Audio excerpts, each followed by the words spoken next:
Good afternoon, students. Welcome to online classes of social studies in Sunshine Public School. Today, we will study about old and new religion. So, students, let's start our topic. Look in the screen very carefully. Old and new religion, यानी पुराने और नए धर्म. Hinduism went through some changes in the medieval period. medieval period आते आते जो Hinduism था, Hindu society था, उसमें बहुत कुछ चेंजिंग देखने को मिलता है. New deities come to be worships, नए देवी देवताओं का नाम सामने आता है, नए नए देवी देवता आते हैं जिनकी पूजा पाठ शुरू हो जाती है इन medieval period में. The absorption on some tribal and forest group into Hindu society, कुछ ट्राइबल्स कम्युनिटी के लोग और कुछ फॉरेस्ट में रहने वाले जो लोग थे, आदिवासी समुदाय के, ट्राइबल्स कैटेगरी के, इन लोगों ने हिंदू सोसाइटी को एब्जॉर्ब कर लिया, इसको अपना लिया. And brought some tribal ideas of worship into Hinduism. और जब इन लोगों ने हिंदू धर्म को अपनाया तो जो इनकी रीति रिवाज थी, इनकी जो प्रथाएं थी, पूजा पाठ की जो पद्धति थी, उसको भी अपने साथ लेकर के आए. उसको इन लोगों ने छोड़ा तो नहीं. तो इनके जो कल्चर वगैरह थे, जो वर्शिप के तौर तरीके थे, वो हिंदुइज्म में मिल गए. Building temple their gods and goddess become an important activity. मंदिर निर्माण करना अपने देवी देवताओं का, ये एक बहुत ही इम्पोर्टेंट एक्टिविटी बन गया अमॉन्ग हिंदू रूलर. हिंदू शासकों के बीच में जो हिंदू शासक थे, वो लोग ज़्यादा मात्रा में देवी देवताओं का मंदिर बनवाने का कार्य कर रहे थे. The deity worship in this temple, इन देवी देवताओं की पूजा इन मंदिरों में की जाती थी.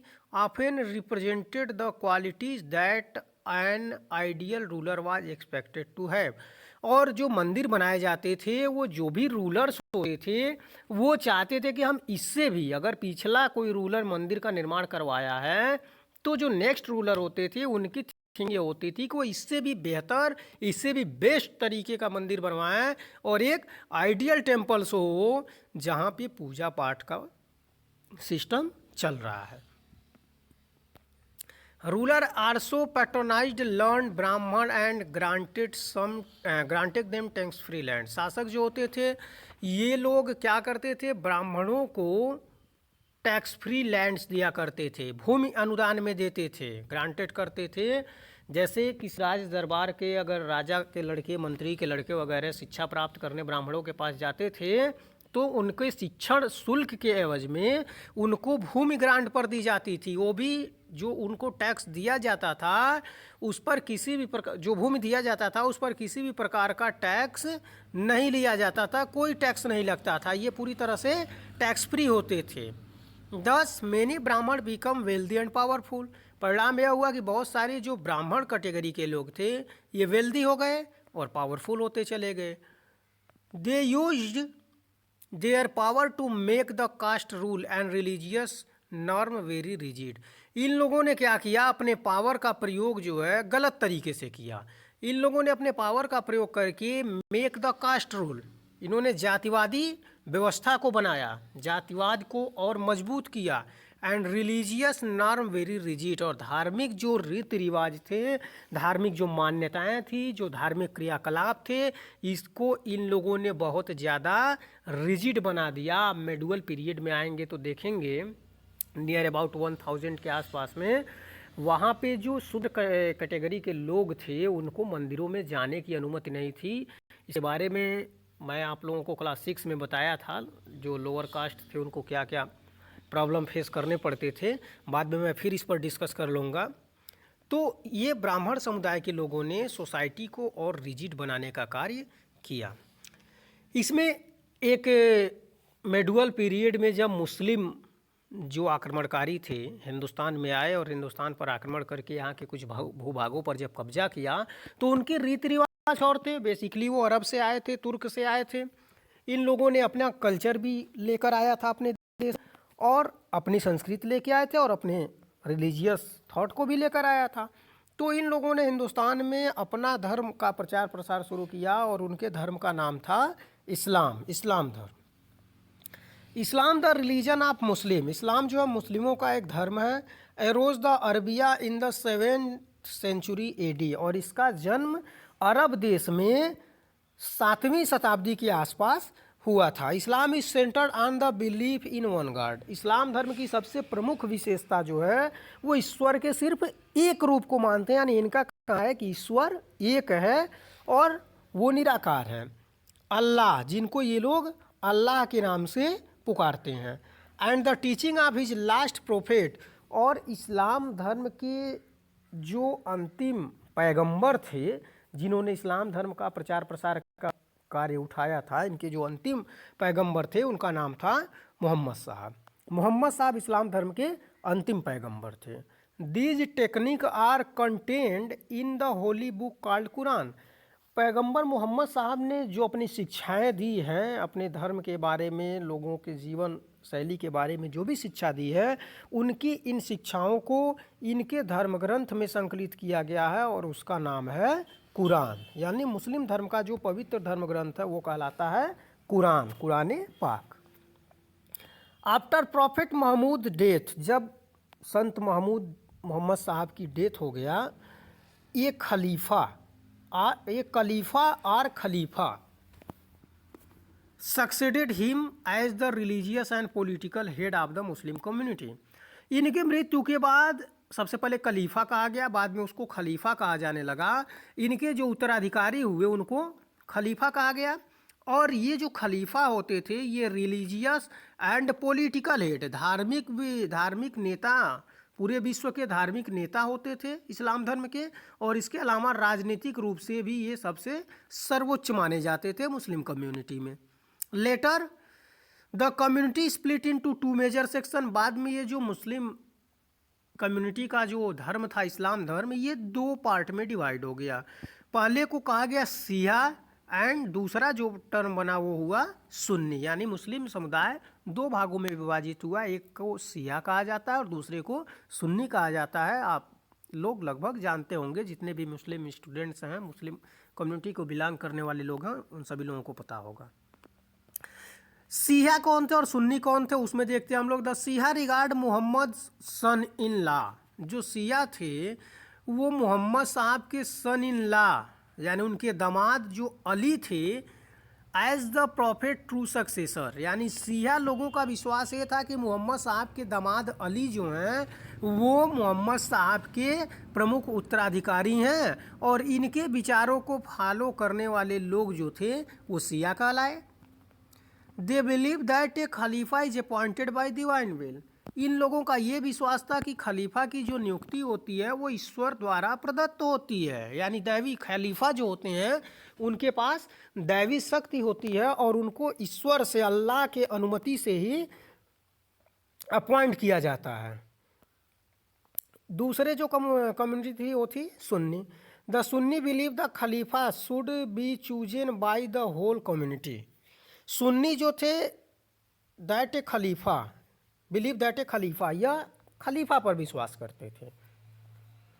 Should be chosen by the whole community, जो पूरे कम्युनिटी के द्वारा चुना जाता था। आप लोग यहाँ देखे होंगे ध्यान से, इसको अगर आपने सुना तो मैंने सिया के बारे में क्या बताया कि मोहम्मद साहब के जो दामाद थे अली, ठीक है, उनका उत्तराधिकारी मान लिया गया, धर्मगुरु मान लिया गया, और उनके संप्रदाय के पालन करने वाले, उनको विचारों को फॉलो करने वाले लोग सिया कहलाए। लेकिन उसी मुस्लिम कम्युनिटी में कुछ लोग ऐसे थे जिन लोगों का मानना ये था कि जो खलीफा हैं उनकी नियुक्ति आपस में से ही चुनकर किसी की की जाएगी अपने कम्युनिटी से। तो उस कम्युनिटी से जिसका चुनाव हुआ, ये चुनाव होने के बाद इसमें के जो लोग थे वे लोग कहलाए सुन्नी, इनको सुन्नी कहा गया। Apart from the Quran they follow the सुन्ना, ये सुन्नी समुदाय के जो लोग थे ये कुरान को तो मानते ही थे क्योंकि इनका पवित्र धर्म ग्रंथ था। इसके अलावा ये लोग सुन्ना में विश्वास करते थे, 0 इसका मतलब ये हुआ custom that law based on the deed and word Muhammad, यानी मोहम्मद साहब के द्वारा जो कहा हुआ शब्द है वही संपूर्ण सत्य है, उसी में विश्वास करना इन लोगों के लिए मान्य था। और ये लोग सिर्फ मोहम्मद साहब के द्वारा कहे हुए शब्दों को ही माने, इसलिए ये लोग कहलाए सुन्नी। Islam brought to India by Arab traders. अब भारत में इस्लाम कैसे आया? तो भारत में इस्लाम धर्म की शुरुआत कब हुई? जब अरब के व्यापारी भारत में व्यापार करना शुरू किए तो ये लोग अपने साथ अपने कल्चर को, अपने कस्टम्स को सब साथ में लेकर के आए। Later Muslim conqueror establish kingdom in India. बाद में क्या हुआ, जो मुस्लिम शासक थे इन लोगों ने भारत पर आक्रमण किया और इस पर साम्राज्य स्थापित किया। They ruled according to Islamic law, और इन लोगों ने शासन व्यवस्था किस हिसाब से चलाया? इस्लामिक लॉ से, इस्लामिक कानून के हिसाब से। एंड द उलेमा, उलेमा मतलब होता है एक्सपर्ट इन इस्लामिक लॉ, यानी इस्लामिक कानून का जो महाज्ञाता होता है, जिसको इस्लामिक कानून के बारे में संपूर्ण जानकारी होती है, उसको कहा जाता है उलमा या फिर उलेमा। इसको अलग अलग received their patronage among the various school of Islamic law. Islamic law के विभिन्न स्कूल जो थे दैट हेड डेवलप्ड इन हनीफी school became popular in India. Bharat में बहुत सारे इस्लाम धर्म के स्कूल खुले, इस्लाम धर्म के बहुत सारे विद्यालयों की स्थापना की गई, लेकिन इसमें से जो हनीफी स्कूल था वो हिंदुस्तान में बहुत ज़्यादा फेमस हुआ। And it was popular by the Turkey ruler, और यह स्कूल तुर्की रूलर के द्वारा ज़्यादा प्रसिद्ध कराया गया। इसको तुर्कों में ज़्यादा प्रसिद्ध था, और भारत में आप लोगों को मालूम होगा लंबे समय तक तुर्कों ने शासन किया।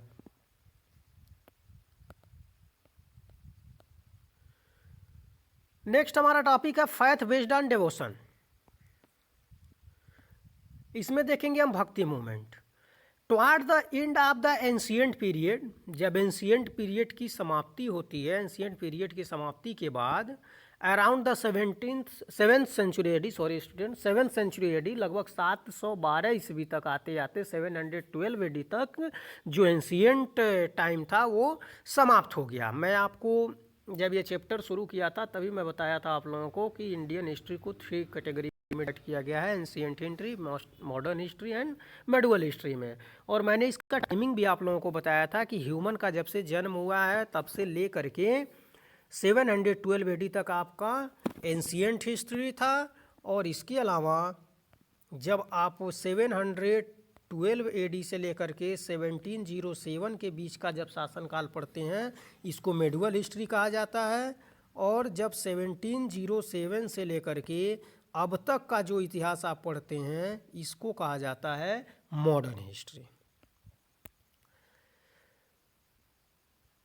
Hindus religious thinker of South India had begun to challenge ब्राह्मण डोमिनेशन। जो साउथ इंडिया के हिंदू धर्म के जानने वाले लोग थे, जो थिंकर्स थे, इन लोगों ने ब्राह्मणों की जो आधिपत्य स्थापित था हिंदू धर्म पर, इसको चैलेंज किया। दे स्ट्रेस्ड ऑन भक्ति। भक्ति मीन्स होता है पर्सनल डिवोशन टू गॉड। भक्ति जो टर्म है इसका मतलब ये होता है कि व्यक्तिगत रूप से ईश्वर की पूजा पाठ करना, उसकी सेवा करना, प्रार्थना करना, उनमें विश्वास करना पर्सनल रूप से।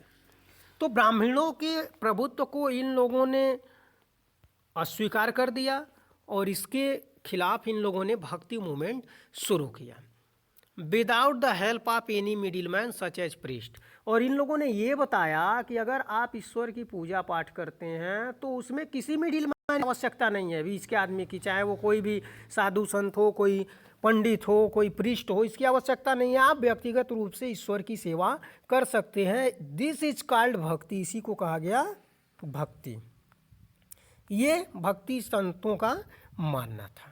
Movement in north India, Bharat में जो आंदोलन चला भक्ति आंदोलन, it began only around the 13th century. इसके शुरुआत नियर अबाउट 13th सेंचुरी में मानी जाती है। द भक्ति movement attracted people from all section of society. और ये भक्ति मूवमेंट जो हुआ ये समाज के सभी लोगों को अपने तरफ आकर्षित किया। सोसाइटी से जुड़े हुए किसी भी जाति व्यवस्था के लोग थे, चाहे वो लोअर कास्ट के हों या अपर कास्ट के हों, सब लोगों ने इसके प्रति अपना इंटरेस्ट दिखाया। ये था भक्ति movement.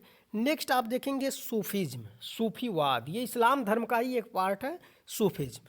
From around the 8th century, near about 8वीं शताब्दी के आसपास, some Muslim began to influenced by Hindu. कुछ मुस्लिम्स लोग जो थे वो हिंदू धर्म से प्रभावित हुए। Greek and Buddhist religious idea के अलावा ग्रीक रिलीजियस आइडिया जो थे, बौद्ध रिलीजियस आइडिया थे, जैन रिलीजियस आइडिया थे, हिंदू धर्म के जो विचार थे, इन सारों से प्रभावित बहुत सारे मुस्लिम समुदाय के लोग हुए। This gave rise to a faith called Sufism. इन सारे धर्म ग्रंथों में जो मुख्य चीज़ें लिखी हुई थी, इनको इन लोगों ने ऑब्जर्व किया, जो अच्छी बातें थी, और उसको ऑब्जर्व करने के बाद इन लोगों ने एक नया धर्म प्रचार प्रसार शुरू किया, जिसको सूफीज्म कहा जाता है, सूफीवाद कहा जाता है। सूफी फिलासफी इज बेसिकली इस्लामिक। सूफी का जो दर्शन है वो मुख्य रूप से इस्लामिक दर्शन है। बिसाइड डेवोशन टू वन गॉड, इसमें एक ईश्वर की बात की गई है, यानी ईश्वर एक है। जैसा आप लोग इस्लाम धर्म में भी देखते हैं कि इस्लाम धर्म के अनुयायी का मानना है कि ईश्वर एक है और उनको ये लोग अल्लाह के नाम से पुकारते हैं। ठीक उसी प्रकार सूफी संप्रदाय के जो लोग थे, आप लोगों नाम सुने होंगे, ख्वाजा मोइनुद्दीन चिश्ती, ख्वाजा बख्तियार काकी, निजामुद्दीन औलिया, इन लोगों का, ये लोग सूफी संत थे। तो इन लोगों का भी मानना था कि ईश्वर एक है और ये लोग भी ईश्वर को अल्लाह के नाम से जानते थे। It preaches brotherhood among the man. लेकिन सूफीवाद का जो सबसे प्रमुख सिद्धांत था, सबसे मेन फोकस जो था, वो था आपसी भाईचारे का विकास और मानवता की सेवा। इन लोगों का जो मुख्य कार्य था वो था मानवता की सेवा करना, और इसके लिए इन लोगों ने बहुत सारे लंगर चलाए, बहुत सारे कार्य किए। आफ्टर द तुर्कीज इन्वेंशन, तुर्कों के आक्रमण के बाद, many Sufi sant come to India and spread their faith. बहुत सारे सूफी संत भारत में आए और अपने इस सूफीवाद का प्रचार पूरे हिंदुस्तान में किया। So students, today's first lesson has been completed. आप सभी लोग इस चैप्टर के जो भी डिफ़िकल्ट वर्ड हैं इसको अच्छे से राइट कर लीजिएगा कॉपी में। नेक्स्ट वीडियो में मैं एक्सरसाइज को कंप्लीट कराऊंगा। So very very thank you students.